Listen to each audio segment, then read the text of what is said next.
The autumn wind carried the scent of sage and dust through the town of Aztec, New Mexico territory, as dusk settled over the red rock mesas in 1883, and Sarah Ramsey knelt before a small wooden cross in the corner of her yard, her trembling hands struggling to light a candle that kept sputtering out in the persistent breeze. She cupped her palm around the match, shielding the fragile flame as tears blurred her vision. 3 years today. 3 years since they had buried Thomas beneath the cottonwood tree, his body ravaged by the fever that swept through the territory that autumn. The candle finally caught, its small light wavering but holding, and Sarah sat back on her heels, watching the flame dance against the darkening sky. "I miss you," she whispered to the cross, her voice barely audible over the wind. "God, I miss you so much." She was only 26, though most days she felt decades older. The weight of running the small homestead alone had carved lines into her face that had not been there before. Her dark hair, once glossy and carefully tended, she now kept in a simple braid down her back. Her hands, which had once been soft, were now calloused from working the garden and tending the few chickens and goats that kept her alive.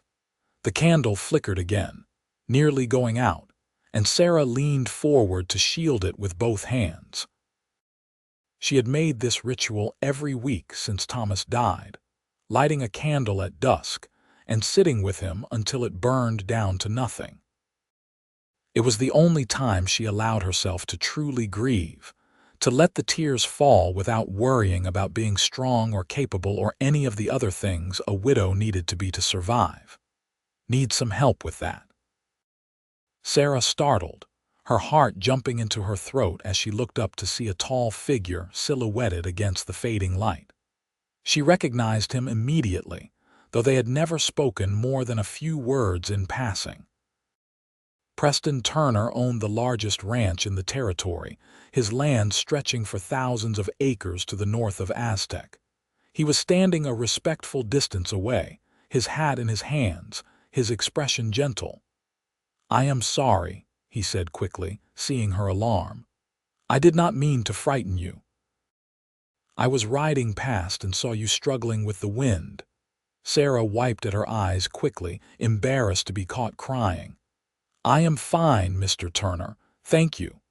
He did not leave, though, and after a moment he took a few steps closer, still maintaining a proper distance. He was a striking man, she had to admit, though she had never let herself think about such things. He looked to be in his early 30s, with sun-weathered skin and dark blonde hair that curled slightly at his collar. His eyes were a startling blue, and right now they held genuine concern. "That wind is relentless tonight," he said. "Would you mind if I tried something?" Sarah hesitated, then shook her head. She watched as Preston knelt on the other side of the candle, setting his hat down beside him. He pulled a small glass jar from his coat pocket and carefully placed it over the candle, leaving just enough space at the bottom for air to feed the flame. Immediately the light steadied, burning bright and strong within its glass shelter. "I carry these with me," Preston explained, settling back on his heels. "Learned the trick from an old prospector. The glass protects the flame but still lets it breathe." Sarah stared at the steady light, something warm and grateful expanding in her chest. "Thank you," she said softly. "That was very kind." Preston glanced at the wooden cross at the dates carved into it. "Thomas Ramsey," he read quietly. "He was a good man. I bought horses from him a few times. He knew his animals." "He did," Sarah agreed, her voice thick. "He loved working with horses. He always said they were more honest than most people." A small smile touched Preston's lips. He was not wrong about that. They sat in silence for a moment, watching the protected flame burn steadily. The wind howled around them, but the light held strong now, casting dancing shadows across the ground. "You do this often?" Preston asked gently. "Light candles for him," Sarah nodded. "Every week. It helps me feel close to him, I suppose, like he is not completely gone." Preston was quiet for a long moment, and when he spoke again, his voice was rough. "I lost my wife 4 years ago. Childbirth. The baby, too." Sarah's eyes flew to his face, seeing the old grief there, the kind that never really healed but just became part of who you were. "I am so sorry," she whispered. "Mary was her name," Preston continued, his gaze fixed on the candle flame. "I used to light candles for her too every night for the first year. Then it became once a week, then once a month. Now I mostly light them on her birthday and the day she died. I do not know if that makes me a terrible husband, that I do not do it as often anymore." "No," Sarah said firmly. "It makes you human. Grief changes. It does not mean you love them any less." Preston's eyes met hers, and something passed between them in that moment, an understanding that only people who had loved and lost could share. It was not attraction, not yet, but recognition, a seeing of souls that had walked similar dark paths. "I should go," Preston said after another moment, rising to his feet. He picked up his hat but did not put it on yet. "But before I do, I want you to keep that jar. And if you need anything, Mrs. Ramsey, anything at all, my ranch is just north of here, 6 miles up the main road. You ask anyone in town, they will tell you how to find it." "I appreciate that, Mr. Turner," Sarah said, standing as well. "But I have been managing fine on my own." "I am sure you have," Preston agreed, and there was no condescension in his voice, only respect. "But sometimes managing is not the same as living. Sometimes we all need a little help keeping our lights burning." He settled his hat on his head, tipped it to her politely, and walked back to where his horse was waiting at the edge of her property.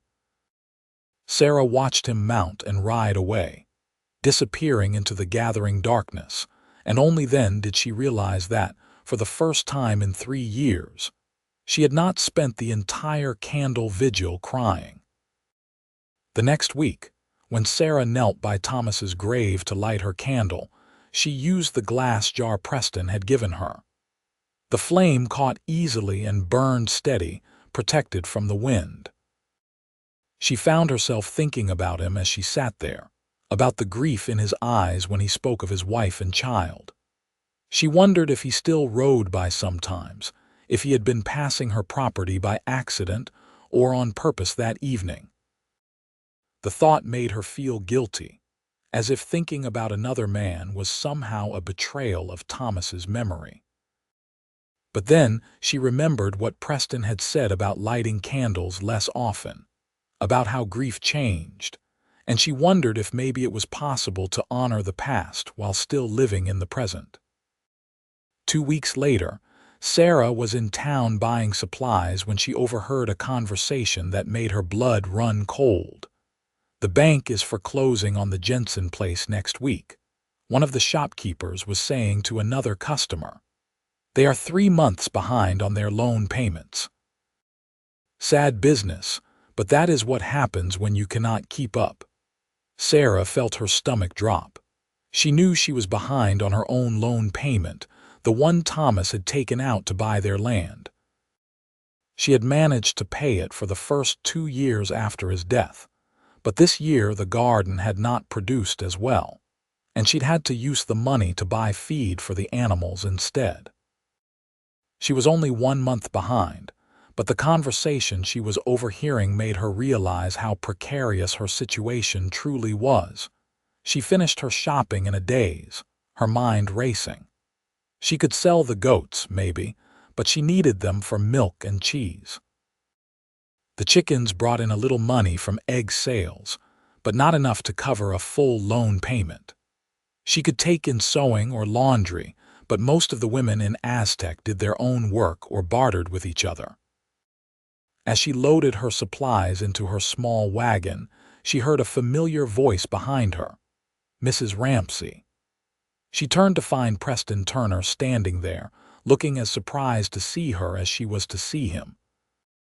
He was dressed for town rather than ranch work, in clean trousers and a pressed shirt, his hair still damp as if he had recently bathed. "Mr. Turner," she said, managing a small smile despite her worry. His sharp eyes caught something in her expression, though, and his brow furrowed. "Is everything all right?" "Yes, of course," she said automatically, then stopped. Something about the genuine concern in his face made the lie stick in her throat. "Actually, no. Everything is not all right, but I will manage. I always do." "What happened?" Preston asked, stepping closer. Sarah glanced around, aware of the people passing by, the curious looks they were getting.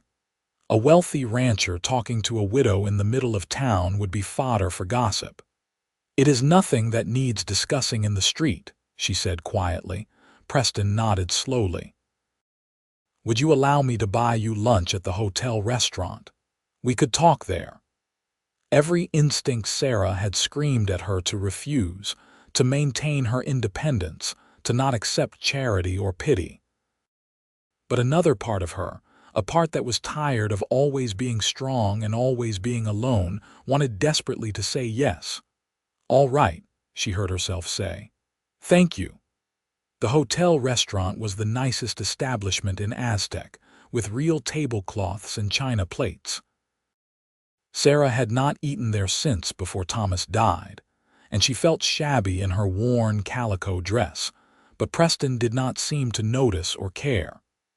He pulled out her chair for her and ordered them both the daily special without looking at the prices. "Now," he said once the server had left, "tell me what has you so worried." Sarah folded her hands in her lap, choosing her words carefully. "I overheard that the bank is foreclosing on the Jensen place. It made me realize that I am in a similar situation. I am behind on my loan payment and I am not certain how I will catch up." Preston's expression darkened. "How far behind?" "1 month, but soon it will be 2.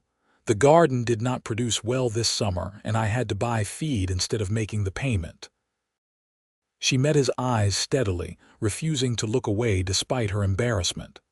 "I am not asking you for money, Mr. Turner. I just needed to tell someone, I suppose, to say it out loud." "How much is the payment?" $40 a month. Preston sat back in his chair, his jaw tight.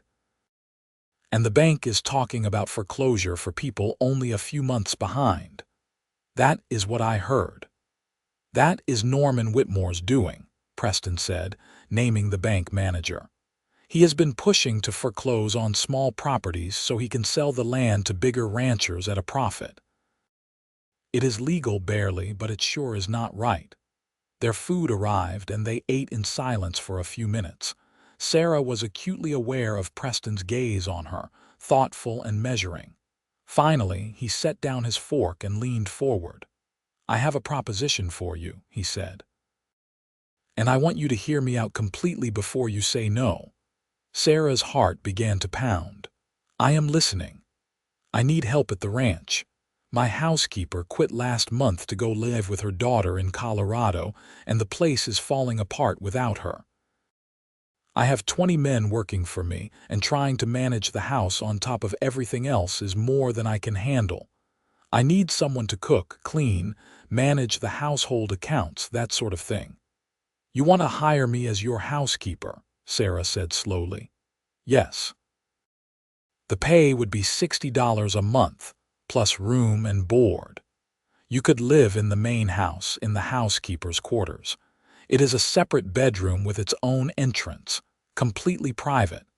You would have your own space but would not have to worry about maintaining a homestead alone." It was a generous offer, almost too generous, and Sarah immediately felt suspicious. "Why me? There are other women in town who need work." "Because you are capable and hardworking, and because I trust you," Preston said simply. "I have seen how you have managed to keep your place running despite everything. That takes strength and determination. Those are qualities I value."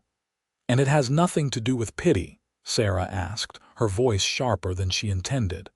"With feeling sorry for the poor widow?" Preston's eyes flashed. "I do not pity you, Mrs. Ramsey. I admire you. There is a significant difference." The intensity in his voice made Sarah's breath catch. She looked down at her plate, her mind whirling. $60 a month would be more than enough to pay her loan and even save a little. She could keep her property and have the security of steady work and a safe place to live. It was a solution to all her problems. But it also meant living in Preston Turner's house, seeing him every day, being part of his life in a way that felt dangerous to her carefully protected heart. "I need to think about it," she said finally. "Of course," Preston agreed. "Take all the time you need, but Mrs. Ramsey, please do not let pride make you suffer unnecessarily. There is no shame in accepting help, especially when it benefits both of us." Sarah nodded, not trusting herself to speak. They finished their meal with lighter conversation, talking about the town and the approaching winter, carefully avoiding anything too personal. But underneath it all, Sarah was aware of a current running between them, something unnamed but definitely present. That night, she lit her candle by Thomas's grave and sat in the darkness, trying to figure out what to do. The practical part of her knew that Preston's offer was the answer to her prayers, that turning it down would be foolish. But the grieving part of her felt like accepting would be a betrayal, like she was giving up on the life she and Thomas had planned together. "What should I do?" she whispered to the candle flame, as if Thomas could somehow answer. "I am so tired of being alone, but I am afraid. Afraid of needing someone again, of letting someone in only to lose them too." The candle flickered but held steady in its glass protection, and Sarah found herself thinking about what Preston had said that first night. Sometimes managing is not the same as living. Sometimes we all need a little help keeping our lights burning. She made her decision. The next morning, Sarah drove her wagon out to Preston's ranch. She had only seen it from a distance before, and as she got closer, she was impressed by the scale of it. The main house was large but not ostentatious, built of adobe and wood with a wide porch that wrapped around 3 sides. Behind it were several barns and outbuildings, corrals full of horses, and in the distance, she could see cattle grazing across the rolling hills. Preston was standing on the porch as she drove up, as if he had been watching for her. He came down the steps to help her down from the wagon, his expression carefully neutral. "I accept your offer," Sarah said without preamble, "but I have conditions." "Name them," Preston said. "I keep my property. I will use my wages to pay the loan and the land stays mine. And if at any point this arrangement stops working for either of us, I can leave without any hard feelings." "Agreed," Preston said immediately. "Anything else?" "I want it to be clear that this is a professional arrangement. You are my employer, I am your employee, nothing more." Something flickered in Preston's eyes, but he nodded. "Of course, I would never presume otherwise." "Then I will start on Monday," Sarah said. "That will give me time to make arrangements for my animals." "Bring them here," Preston said. "We have plenty of space and you can tend them in your free time. Consider it part of your compensation." Sarah wanted to argue, to maintain that last bit of independence, but the relief of not having to sell her animals was too great. "Thank you," she said softly. "Thank you," Preston replied. "You are solving a problem for me, Mrs. Ramsey. This is a business arrangement that benefits us both. Please remember that."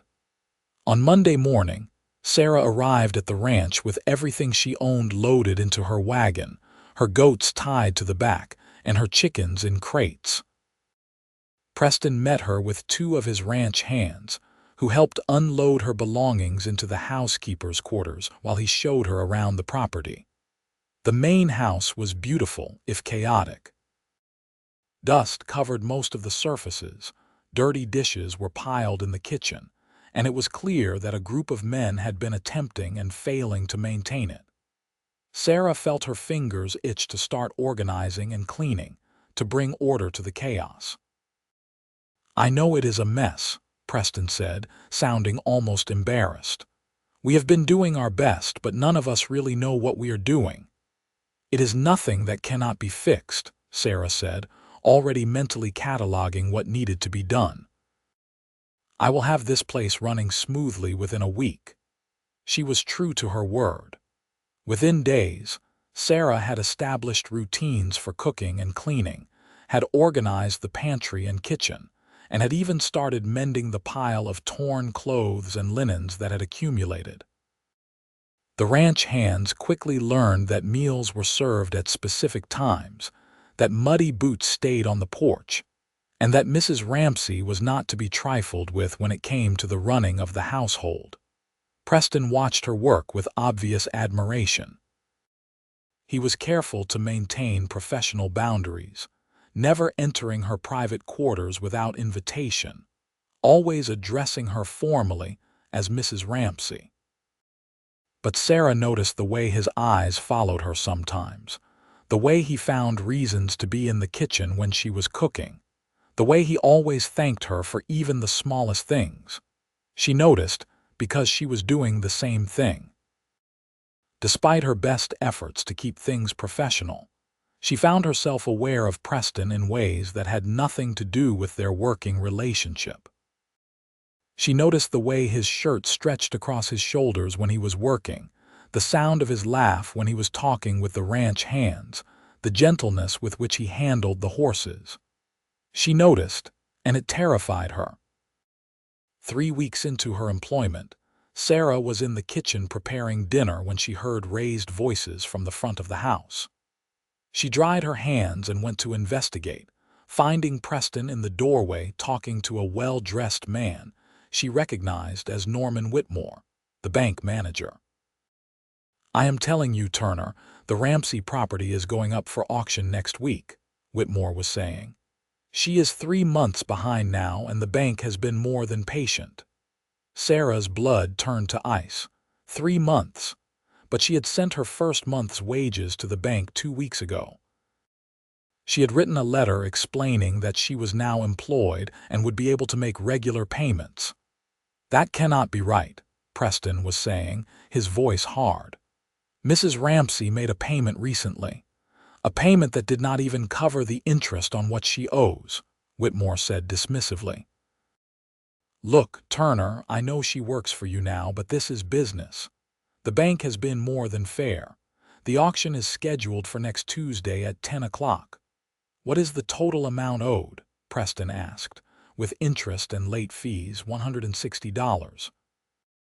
But I would not advise trying to help her out of some misplaced sense of charity. Women like that, they just keep taking and taking." Sarah stepped forward before Preston could respond, her spine straight and her eyes blazing. "Women like what, Mr. Whitmore?" "Women who have the misfortune of being widowed and then the audacity to try to survive." Whitmore had the grace to look uncomfortable. "Mrs. Ramsey, I did not realize you were here. I simply meant, you meant that you see me and others like me as easy targets," Sarah said coldly. "Properties you can foreclose on and sell for a profit."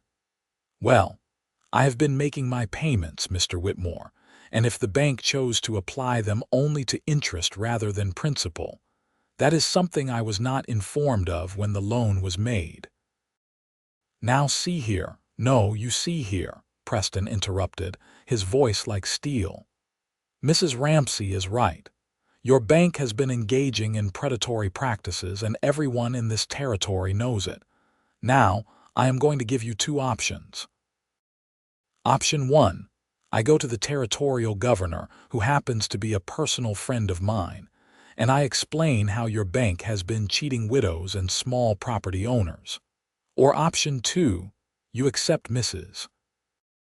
Ramsey's payments as agreed upon in the original loan terms, no additional interest or late fees, and you extend her loan by 6 months to give her time to catch up." Whitmore's face had gone red. "You cannot threaten me, Turner." "I am not threatening you. I am offering you a choice. Make it." There was a long, tense moment where Sarah held her breath, waiting. Finally, Whitmore pulled a handkerchief from his pocket and mopped his forehead. "Fine. I will adjust the account, but I want the payments to be regular from now on, Mrs. Ramsey, or all deals are off." "They will be," Sarah said firmly. "You have my word."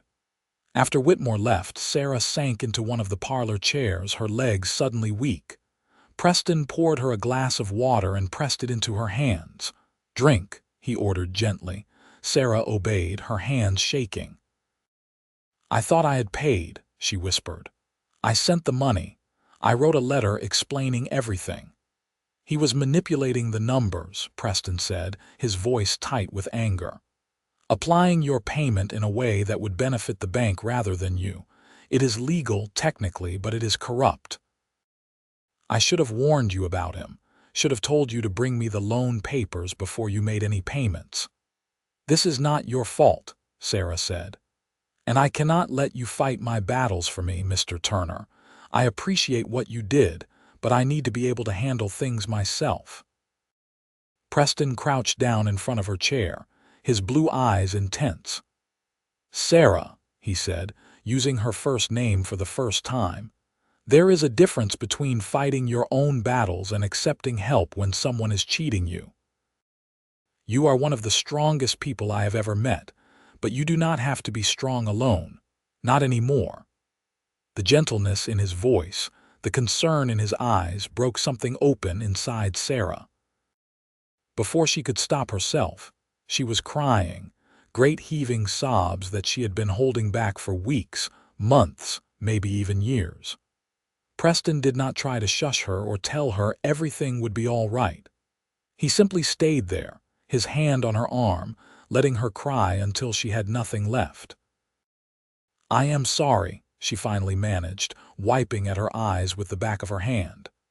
"That was unprofessional of me." "Sarah, look at me," Preston said softly. When she did, he continued, "I do not want you to be professional with me. I want you to be real. I want you to let me help you, not because I am your employer, but because I care about what happens to you." "Why?" Sarah whispered. "Why do you care?" Preston stood, running a hand through his hair in a gesture that Sarah had come to recognize as a sign he was struggling with something. "Because over these past few weeks, you have brought my house back to life. Not just by cleaning and cooking, but by being in it. I hear you humming while you work. I see you laugh with the ranch hands. I watch you tend your animals with such gentle care. This place, my life, it has felt dead since Mary passed. But you have reminded me that it is possible to live again, not just exist." Sarah's heart was pounding so hard she was certain he could hear it. "Preston, I do not know if I am ready for this, for whatever this is." "I know," he said. "And I am not asking you to be. I am just asking you to let me be your friend, to let me help keep your light burning the way you have helped keep mine." She thought about that first night, when he had sheltered her candle from the wind, when he had shared his own grief and made her feel less alone. She thought about the glass jar that still protected her weekly candles by Thomas's grave, about how something so simple had made such a difference. "Friends," she said slowly. "I think I can do friends." Preston smiled, and it transformed his whole face, making him look younger and less burdened. "Good. Then, as your friend, I am going to insist that you take the rest of the day off. You have had a shock and you need to rest." "There is still dinner to prepare," Sarah protested. "The men can survive on beans and hardtack for one night," Preston said firmly. "Go rest, Sarah. That is an order from your employer, not a request from your friend." Despite everything, Sarah found herself smiling. "You are very bossy, you know that. I have been told that once or twice." Over the following weeks, something shifted between them. They were still employer and employee, still maintained appropriate boundaries, but there was also a genuine friendship developing. They began having coffee together in the mornings before the ranch woke up, sitting on the porch and watching the sunrise while they talked about everything and nothing. Preston told her about his dreams for the ranch, about his childhood in Kansas, about the guilt he still carried over Mary's death, feeling like he should have done more to save her. Sarah told him about her life with Thomas, about how she was learning to remember the good times without being consumed by the grief, about her fear of losing herself if she let anyone get too close again. "That is not losing yourself," Preston said one morning. "That is finding yourself again. The person you were before loss tried to make you smaller."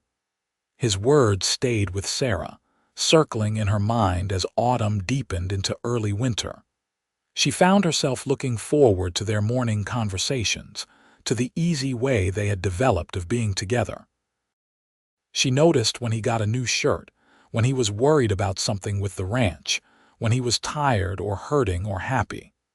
And she knew he noticed the same things about her. The first snow came in late November, a light dusting that made everything look clean and new. Sarah was kneading bread dough in the kitchen when Preston came in, stamping the snow off his boots. "I have to ride out to check on the cattle in the north pasture," he said. "There are a few calves that might need help in this cold. Would you like to come with me? You could check on your property while we are out that direction." Sarah hesitated. She had not been back to her homestead since moving to the ranch, had been almost afraid to see it sitting empty. But Preston was right that she should check on it, make sure the cabin was secure for winter. "All right," she said, covering the dough to let it rise. "Let me get my coat."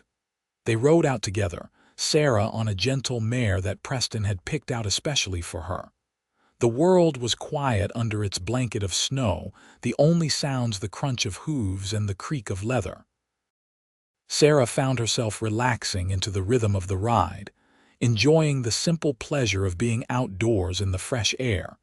Her homestead looked smaller than she remembered, lonelier. The cabin's windows were dark, and the small garden plot was just a patch of snow-covered earth. Thomas's grave stood in the corner of the yard, marked by its simple cross and surrounded by the remains of burned-down candles. "You want me to wait here?" Preston asked quietly. "No," Sarah said, surprising herself. "Come with me, please." They dismounted and walked together to the grave.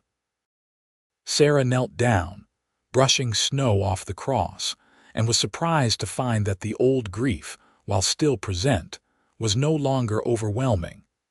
She could look at Thomas's name and remember him with love rather than only pain. "I met someone," she said softly, speaking to the cross but aware of Preston standing behind her. "His name is Preston Turner, and he is a good man. I think you would have liked him. He knows about horses the way you did, treats them with respect and kindness. He has been helping me, and I have been helping him. We are friends." She paused, gathering her courage for what she needed to say next. "I am never going to stop loving you, Thomas. You were my first love, and that will always be part of who I am. But I think I am ready to start living again, not just surviving. I think you would want that for me." Preston's hand settled gently on her shoulder, and Sarah reached up to cover it with her own.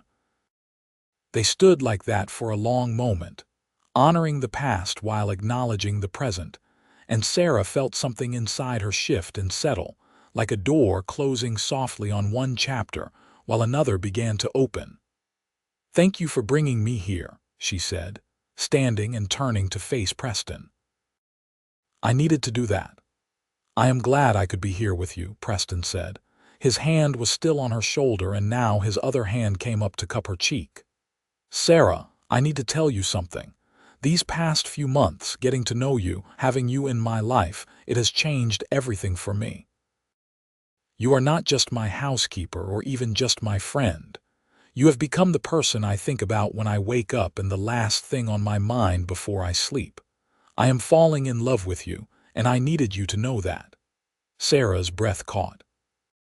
She had known this was coming, had felt the same thing growing inside her own heart, but hearing him say it out loud made it real in a way that was both terrifying and exhilarating.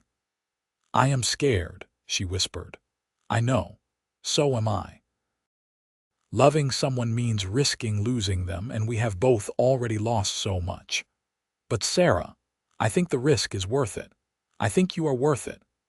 Sarah looked into his eyes, those steady blue eyes that had shown her only kindness and respect, and made her decision. She rose up on her toes and kissed him, soft and tentative, a question and an answer all at once. Preston's arms came around her, pulling her close, and the kiss deepened. It was nothing like kissing Thomas had been, and Sarah was grateful for that. This was something new, something that belonged only to her and Preston, uncolored by the past. When they finally pulled apart, both breathing hard, Preston rested his forehead against hers. "I am going to court you properly," he said. "I am going to take you to dances and buy you flowers and do all the things a man should do when he is trying to win a woman's heart." "You have already won my heart," Sarah said, smiling through the tears that were streaming down her face. "But I would not say no to flowers."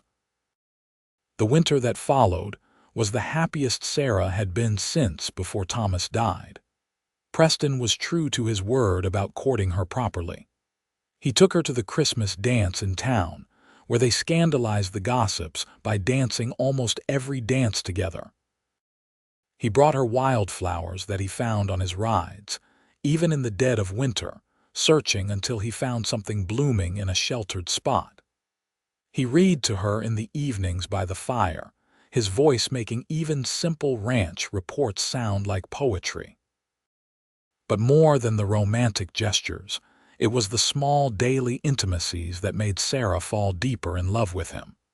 The way he always saved her the best cut of meat at dinner.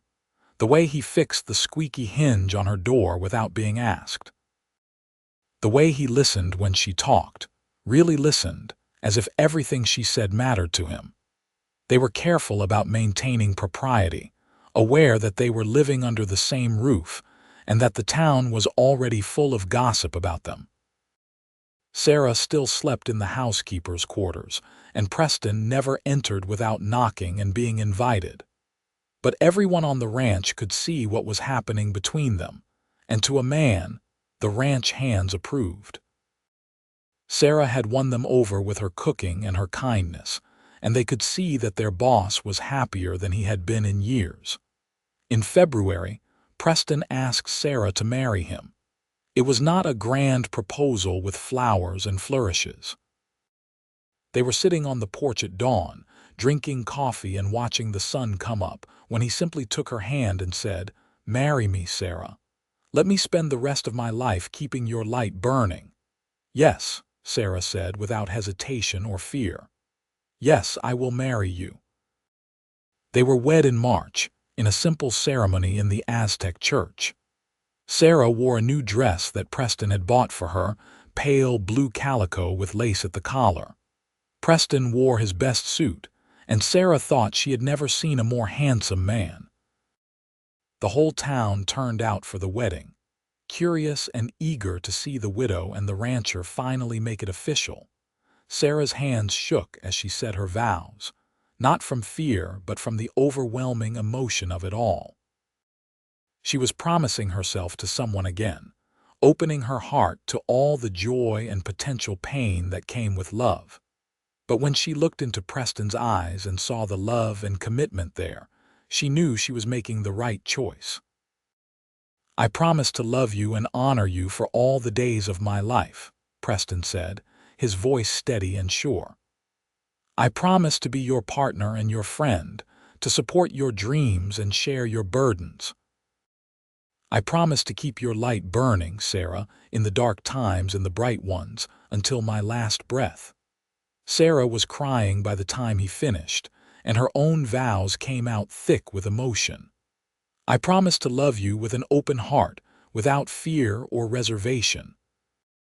I promise to build a life with you, not as a replacement for what I have lost, but as something new and precious. I promise to tend the light we build together, to keep it burning bright for both of us." When the preacher pronounced them husband and wife, Preston kissed her with a tenderness that made Sarah's knees weak.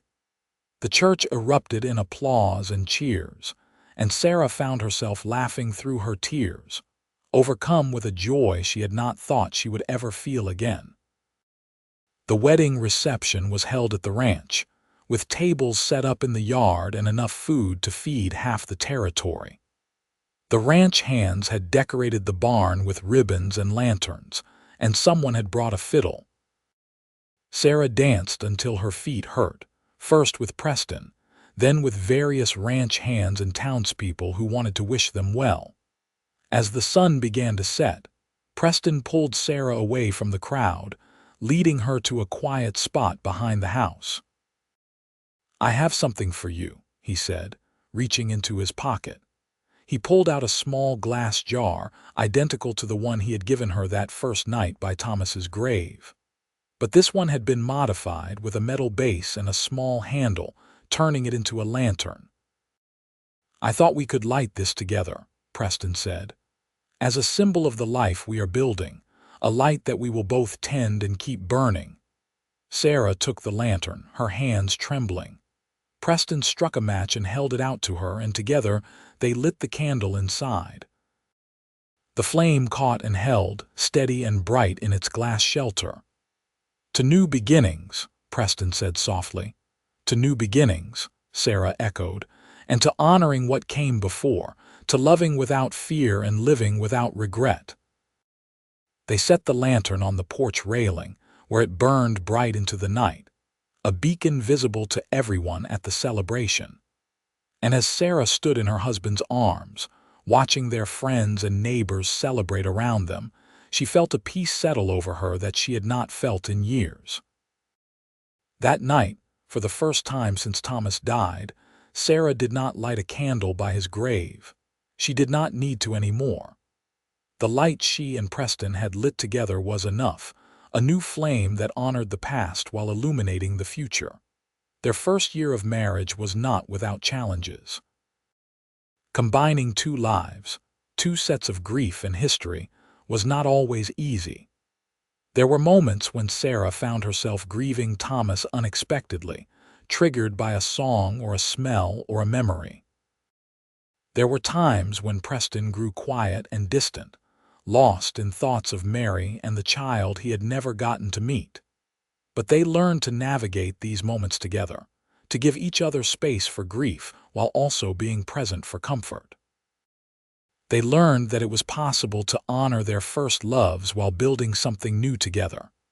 They learned that the heart was big enough to hold both past and present, grief and joy, memory and hope. The ranch prospered under their joint management. Sarah's organizational skills and head for numbers complemented Preston's knowledge of ranching and animal husbandry. They worked together as true partners, making decisions jointly and respecting each other's expertise. The ranch hands noticed the change, how the boss was quicker to laugh now, how Mrs. Turner had brought not just order but warmth to the big house. In the fall of their first year of marriage, Sarah discovered she was pregnant. The news filled her with a complex mix of emotions. Joy, certainly, at the thought of having a child with Preston, but also fear, remembering what Preston had told her about Mary dying in childbirth. Preston's face went pale when she told him, and she saw the old terror flash in his eyes. But then he pulled her into his arms, holding her so tight she could barely breathe. "We are going to get you the best doctor," he said fiercely. "We are going to do everything right. I am not going to lose you, Sarah. I cannot." "You are not going to lose me," Sarah said firmly, though she felt her own fear curling in her stomach. "Women have babies every day. We are going to be fine." She made him promise not to treat her like she was fragile, not to wrap her in cotton wool and forbid her from doing anything. "I am pregnant, not dying," she told him. "I need to keep living my life." It was not always easy. Preston hovered constantly, worrying every time she lifted anything heavier than a teacup. But Sarah stood her ground, continuing to manage the household and tend her animals, only cutting back on the most strenuous tasks as her pregnancy progressed. In late spring, on a warm May evening, Sarah went into labor. Preston was beside himself, pacing the parlor while the midwife and doctor attended to Sarah upstairs. The ranch hands found excuses to stay close to the house, all of them worried about the woman who had become the heart of their community. The labor was long and difficult, and there were moments when Sarah was certain she was going to die, when the pain was so overwhelming that she could not imagine surviving it. But every time she started to give up, she thought about Preston downstairs, about the life they had built together, about the promise she had made to keep their light burning. "One more push," the doctor said, and Sarah bore down with every ounce of strength she had left. The baby's cry filled the room, strong and lusty, and Sarah collapsed back against the pillows, sobbing with relief and exhaustion and overwhelming love. "It is a boy," the midwife said, wrapping the baby in a blanket and placing him in Sarah's arms. "A big, healthy boy." Sarah looked down at her son, at his red face and dark hair, and felt her heart expand in a way she had not known was possible. He was perfect, absolutely perfect, and he was hers. "Can my husband come up?" she asked, unable to take her eyes off the baby. The midwife smiled. "Let me clean things up a bit first, and then I will send him up." When Preston finally burst into the room a few minutes later, his face was pale and his hands were shaking. "Sarah," he said, his voice breaking, "are you all right?" "Is the baby—" "We are fine," Sarah said, smiling through her tears. "We are both fine. Come meet your son." Preston approached the bed slowly, as if he were afraid this was a dream that might vanish. When he looked down at the baby in Sarah's arms, his face crumpled and he began to cry, great heaving sobs that shook his whole body. "He is beautiful," Preston managed. "He is so beautiful, and you are all right. You are really all right." "I am really all right," Sarah confirmed. She shifted the baby so Preston could hold him, and watched as her strong, capable husband held his son for the first time with hands that trembled with awe and fear and love. "Hello, little one," Preston whispered. "I am your papa, and I am going to love you and protect you every day of your life. You and your mama, you are my whole world." They named him Peter, after Preston's father, with Thomas as his middle name, honoring the man who had come before.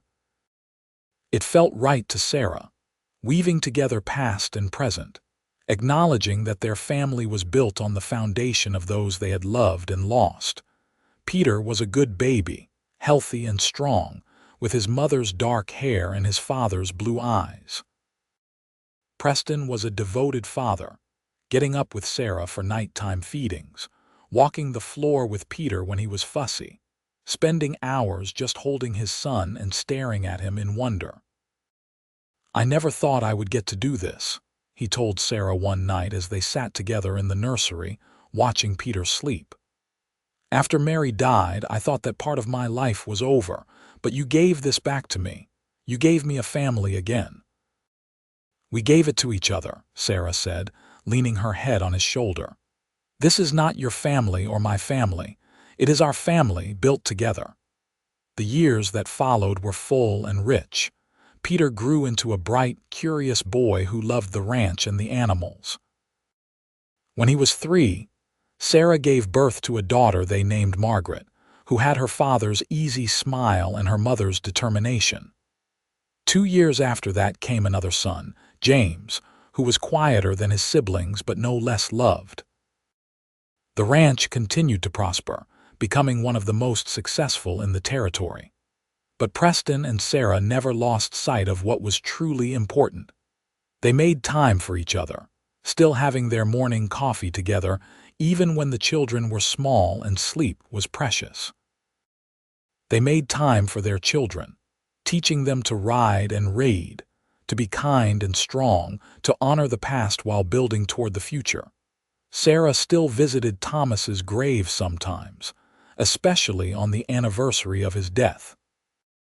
But the visits were different now, less about grief and more about gratitude. She would tell him about Peter and Margaret and James, about the life she had built with Preston, and she liked to think that wherever Thomas was, he was happy for her. Preston did the same with Mary's grave, which was in the ranch's small family cemetery. He brought the children to visit, telling them about their older brother or sister who had died before they were born, making sure they knew that love did not end with death, that family was bigger than just the living. On their 10th wedding anniversary, Preston surprised Sarah with a gift. He led her outside after dinner, the children already put to bed, and showed her what he had been working on. It was a lamp post, installed at the edge of the porch, with a glass-enclosed lantern at the top identical to the one they had lit on their wedding night. "I want to light this every night," Preston said, "as a reminder of the promise we made to each other, to keep our light burning no matter what challenges we face." Sarah felt tears spring to her eyes as she looked at the lamp post, at the care Preston had put into building it, at the symbolism of a light that would burn bright every night. "It is perfect," she whispered. They lit the lantern together, just as they had on their wedding night, and stood hand in hand watching the flame settle into a steady glow. In the years to come, that light would become a beacon for the whole territory. Travelers would know they were close to the Turner Ranch when they saw the light burning in the distance. The ranch hands would use it to find their way home on dark nights. And every evening, Preston and Sarah would light it together, a ritual that bound them to each other and to the promises they had made. As Sarah stood there on that anniversary night, Preston's arm around her waist and the light burning bright before them, she thought about how far she had come from that evening years ago, when she had been struggling to light a candle by her first husband's grave. She had been so lost then, so certain that her life was over, that the darkness would never lift. But Preston had joined her in that darkness. He had helped shelter her flame, had promised to keep her light burning, and he had kept that promise every single day since. And in turn, she had helped him find his way back to the light as well. They had healed each other, not by forgetting the past, but by honoring it while building something new together. "What are you thinking about?" Preston asked, pressing a kiss to her temple. "I am thinking about how lucky I am," Sarah said. "How grateful I am that you rode past my property that night and stopped to help." "I am the lucky one," Preston said. "You brought my house back to life. You brought me back to life." "We saved each other," Sarah said simply. "That is what love does. It gives us light when we are lost in darkness. It gives us strength when we are weak. It gives us hope when we think there is none left." They stood together in the glow of their lamp, two people who had known loss and grief and had chosen to love again anyway. Two people who had promised to keep each other's lights burning and had built a life that blazed bright with love and family and hope. As the years went on, their family continued to grow and thrive. Peter grew into a young man who shared his father's love for ranching and his mother's head for business. He eventually took over the day-to-day running of the ranch, allowing Preston and Sarah to step back and enjoy their later years. Margaret married a schoolteacher from Santa Fe and filled Sarah's life with grandchildren. James became a veterinarian, the first in the territory, combining the family's love for animals with book learning. Preston and Sarah grew old together, their hair turning gray, their bodies slowing down, but their love never wavering.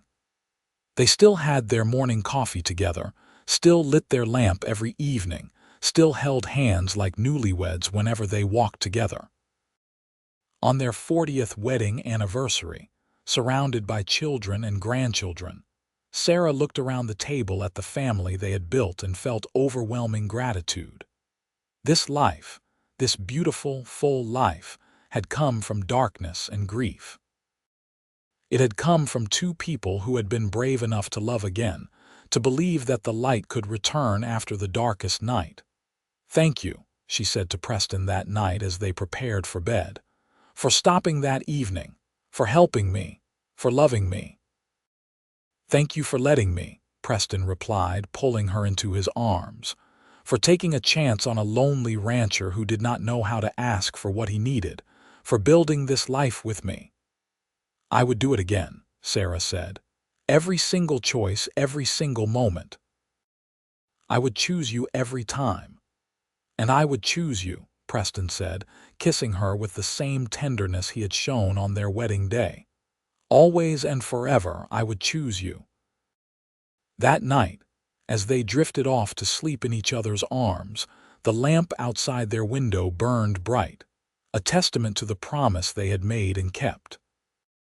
A promise to keep each other's light burning through darkness and doubt, through grief and loss, through all the challenges that life could throw at them. The widow who had been lighting candles alone had found a rancher who promised to keep her light burning. And together, they had built a fire bright enough to warm not just themselves, but everyone their lives touched. A light that would continue to burn in their children and grandchildren, passed down through the generations like the most precious inheritance. A light that proved that love, real and true and hard-won, was always worth the risk. That opening your heart again after loss was not a betrayal but a tribute. That the human spirit, when given even the smallest spark of hope and connection, could create a blaze that would light up the whole world. And every night, as the sun set over the New Mexico territory, the lamp post at the Turner Ranch would light up, a beacon of hope and love, visible for miles around. A reminder that even in the darkest times, there is always the possibility of light, always the chance for new beginnings. Always the promise that if we are brave enough to reach for it, love will find us again.